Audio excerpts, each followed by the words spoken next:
તો મિત્રો આ હળદર અને દહીં મિક્સ કરેલો છે, તો 200 ગ્રામ જેટલું દહીં લેવાનું અને થોડી મોય હળદર નાખી દેવાની 5 ગ્રામ જેટલી, અને આને મિક્સ કરી નાખવાનું. પછી કોઈ રેડલીને કે પાડીને કોઈ ચરમ પડ્યા હોય કે કોઈ લોહી આવતું હોય સોનવાળાએ ઝાડા બીજા થયા હોય તો તમે 1 થી 2 વાર 100 થી 200 ગ્રામ જેટલું પાશો ને તો ગમે એવી પાડીને મટી જાય અને રેડી થઈ જાય.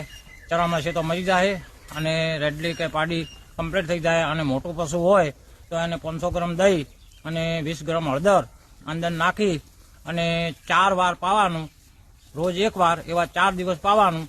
તો તમે એને પાછો તો મટી જાય અને કમ્પ્લીટ પુડલો સરસ કરવા મળશે. અમે આ કરસ આવું થાય તો અમે કરસ મટી જાય છે. અને તમે મિત્રો કરી જોજો, એકવાર ટ્રાય મારી જોજો એટલે કમ્પ્લીટ મટી જાય.